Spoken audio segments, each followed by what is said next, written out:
Kalau kita cinta kepada Nabi, jangan mengikuti Nabi cuma di dalam masjid, jangan cuma mengikuti Nabi ketika acara akikah, acara khitanan, tetapi mengikuti Nabi kalau kita cinta kepada Nabi dalam seluruh aspek bidang kehidupan kita. Itulah cinta yang benar, itulah cinta yang sejati, itulah cinta yang insya Allah menghantarkan kita dikenali oleh beliau di hari yang tidak berguna lagi harta dan jabatan. Semua orang mencari pertolongan, tapi saat itu kita harapannya termasuk di antara umat beliau yang beliau kenali, dan kita pun semua mendapatkan syafaat Rasulullah sallallahu alaihi wasallam.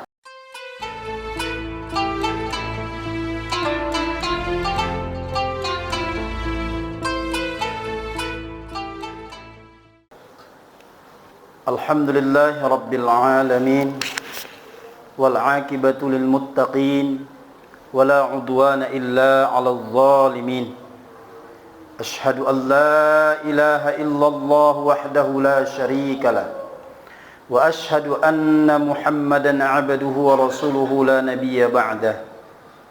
Allahumma salli wa sallim wa karrim وعزم على سيدنا محمد سيد المرسلين وإمام المتقين وعلى آله وأصحابه رسول الله أجمعين أما بعد فيا أيها الحاضرون رحمكم الله أوصيني نفسي وإياكم بالتقوى الله فقد فاز المتقون فقال تعالى في كتابه الكريم وهو أصدق القائلين أعوذ بالله من الشيطان الرجيم يا أيها الذين آمنوا اتقوا الله حق تقاته ولا تموتن إلا وأنتم مسلمون صدق الله العظيم. Lewat mimbar yang mulia ini, Al-Faqir berwasiat, wabil khusus kepada pribadi Al-Faqir, umumnya kepada kita semua yang hadir di rumah Allah di hari yang sangat mulia ini, agar kita senantiasa dan terus menerus meningkatkan keimanan ketakwaan kita kepada Allah Subhanahu wa taala dengan jalan mentaati seluruh perintah-perintahnya dan juga menjauhi seluruh larangan-larangannya. Karena itulah makna takwa yang sesungguhnya di dalam Islam, dan hanya dengan takwa pula kita akan mendapatkan kemuliaan di sisi Allah Subhanahu wa taala fit dunya wal akhirah. Semoga kita yang berhadir dalam kesempatan yang sangat mulia ini, Allah golongkan termasuk di antara hamba-hambanya yang bertakwa. Amin ya Allah ya Rabbal Alamin. Hadirin jamaah salat Jumat yang insya Allah mudah-mudahan kita semua dimuliakan Allah Subhanahu wa taala.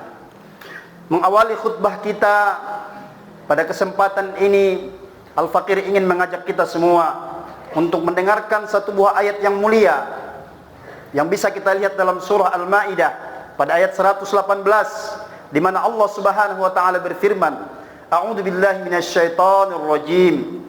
In tu'adzibuhum fa innahum 'ibaduk wa in taghfir lahum fa innaka antal azizul hakim. Shadaqallahul azim. Yang artinya, apabila engkau menyiksa, memberikan azab kepada mereka ya Allah, fa innahum ibadu, maka sesungguhnya mereka itu adalah hamba-hambamu. Wa in taghfir lahum, tapi jikalau seandainya engkau mengampuni mereka ya Allah, fa innaka antal azizul hakim, memang engkau adalah Tuhan yang maha adil, Tuhan yang maha bijaksana. Ayat ini dijelaskan oleh Al-Imam Al-Qurtubi dalam tafsir Al-Jami' Al-Ahkamnya dengan mengutip pendapat Imam An-Nasai dari sahabat mulia Abu Dzar Al-Ghifari, bahwa ayat ini adalah merupakan bukti yang nyata bagi kita hari ini betapa besarnya cinta Rasulullah kepada kita umatnya. Seperti kebiasaan beliau di setiap malam bangun malam, tetapi yang berbeda dengan malam itu adalah Kanjeng Nabi Muhammad sallallahu alaihi wasallam melaksanakan sholat qiyamul lailnya. Yang berbeda pada malam itu adalah beliau membaca ayat ini berulang-ulang kali dibaca sampai nanti mendekati subuh, sehingga menjadikan Abu Dzar Al-Ghifari yang meriwayatkan hadis ini bertanya kepada Kanjeng Nabi, ya Rasulullah, saya pengen tahu Kenapa engkau membaca ayat itu diulang-ulang dan semalam suntuk, diiringi dengan derayan air mata? Lalu apa kata Rasulullah? Wahai Abu Zar Al-Ghifari, aku membaca ayat ini, sengaja mengulang-ulang ayat ini, aku sedang merayu Allah Tuhanku agar Allah memberikan kesempatan kepadaku, agar aku diizinkan untuk menyelamatkan umatku bagi mereka-mereka yang melakukan dosa dan maksiat.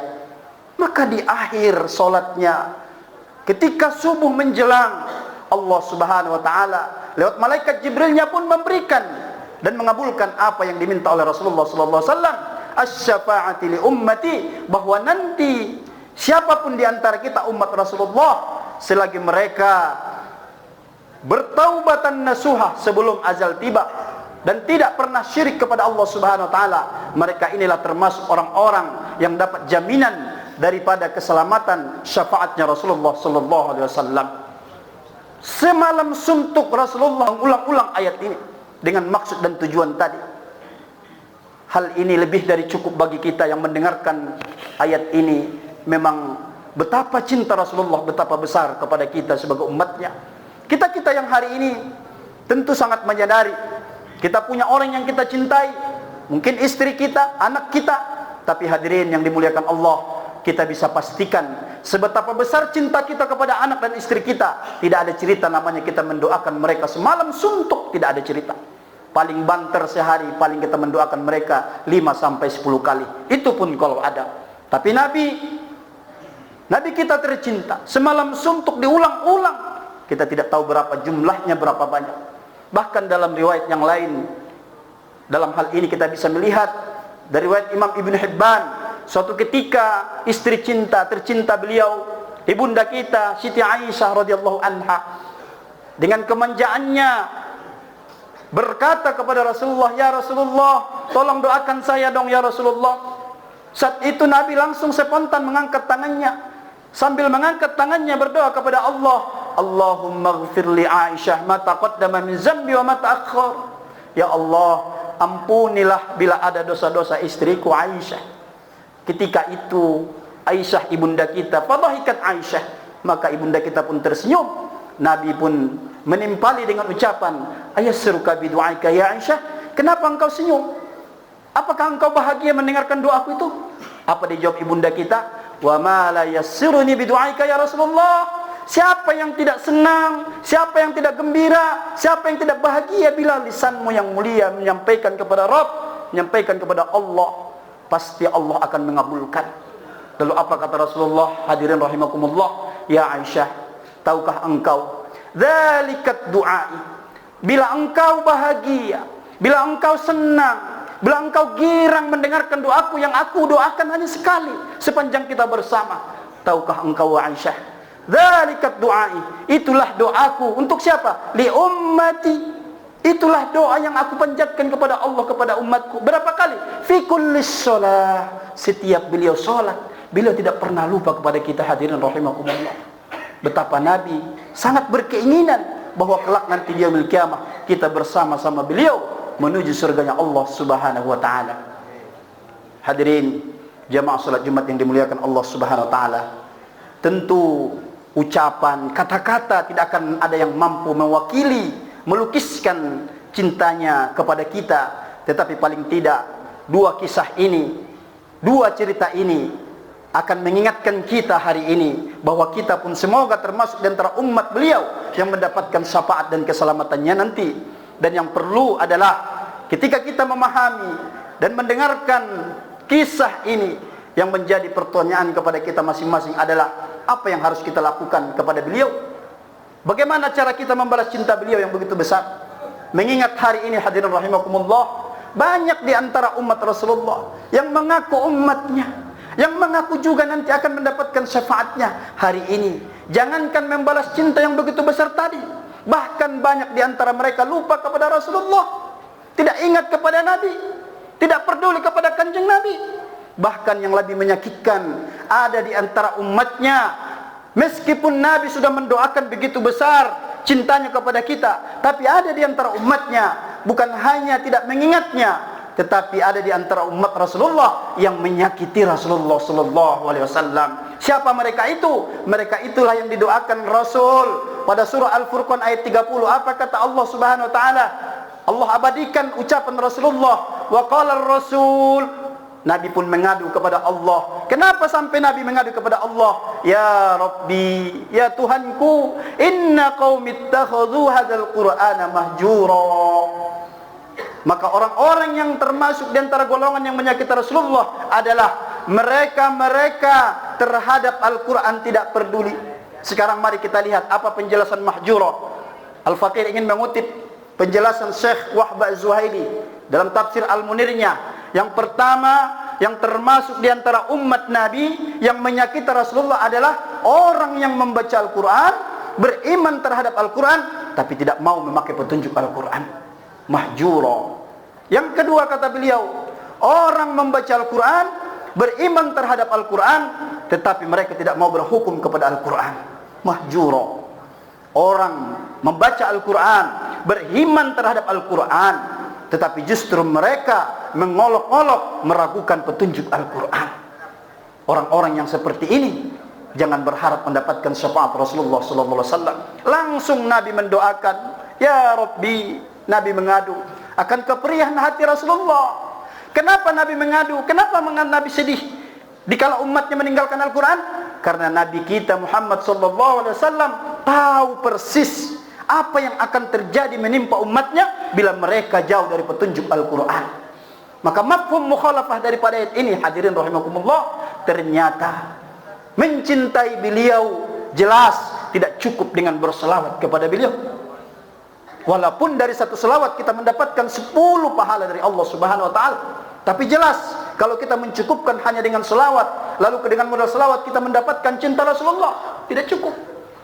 Mencintai beliau jelas tidak cukup juga hanya dengan merayakan maulidnya, meskipun kita mengeluarkan biaya besar-besaran. Apalagi kalau kita lihat fakta hari ini.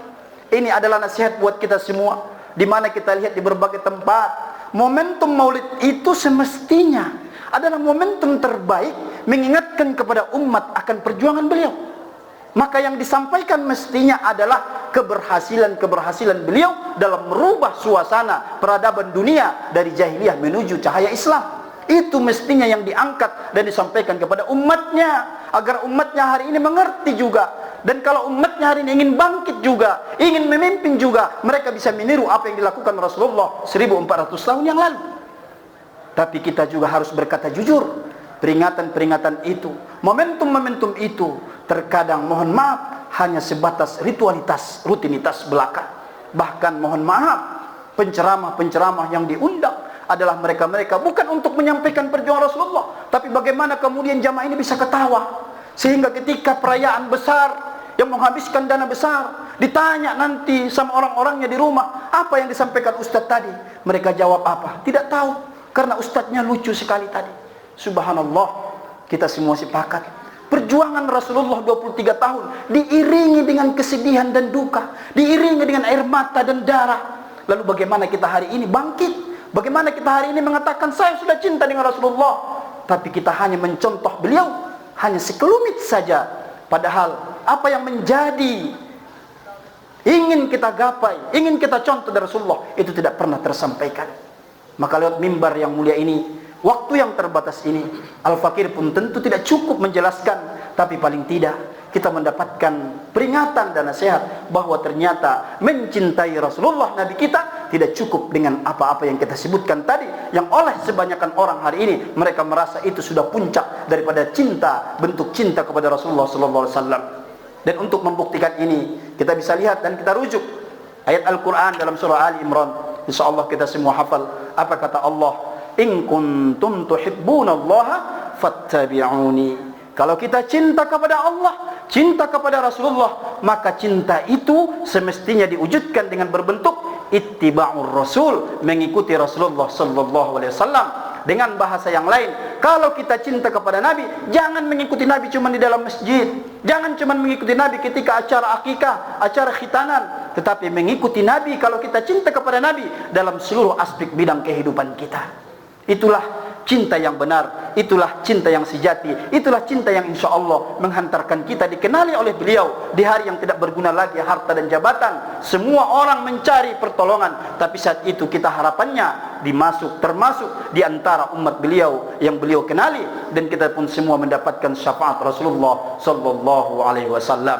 Mudah-mudahan ketika kita meninggalkan masjid yang kita cintai ini, rumah Allah ini, ada satu iktibar dan pelajaran yang perlu kita renungkan, sekaligus kita muhasabah di bahagian mana dalam kehidupan ini yang kita belum mencontoh kanjeng Nabi Muhammad SAW. Sebagai ayah, apakah kita sebagai ayah mendidik anak adat istri kita? Sudah kita mengikuti Rasulullah?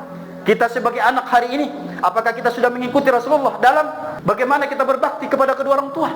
Yang hari ini Masya Allah, anak-anak kita generasi Islam, mereka bukan hanya tidak berbakti, tapi berapa banyak kasus yang kita lihat baik secara langsung maupun media, di mana anak-anak ini sudah sangat berani, bahkan durhakanya sungguh tidak terpikirkan oleh kita. Ini semua adalah bagaimana apa yang dikhawatirkan kanjeng Nabi, kalau seandainya umatnya tidak hidup, tidak bersikap, tidak berfikir sesuai dengan petunjuk Al-Quran, maka akan terjadi seperti apa yang kita alami hari ini. Maka oleh karena itu, kesimpulannya adalah mari kita semangat, spirit ingin ittiba'ur Rasul kita terapkan dalam kehidupan kita sehari-hari, dalam ekonomi, dalam keluarga, dalam bekerja, dalam masyarakat, dan dalam hal apapun kita senantiasa ittiba'ur Rasulullah sallallahu alaihi wasallam. Inilah yang insyaallah sekali lagi yang akan menjadikan kita mendapatkan satu kuota nanti syafaatnya Rasulullah sallallahu alaihi wasallam. Ini yang bisa Al-Fakir sampaikan, mudah-mudahan bermanfaat. Barakallahu li wa lakum fil Qur'anil azim wa nafa'ani wa iyyakum bima fihi minal ayati wa dzikril hakim. Taqabbal minni wa minkum tilawatahu innahu huwas samiul alim.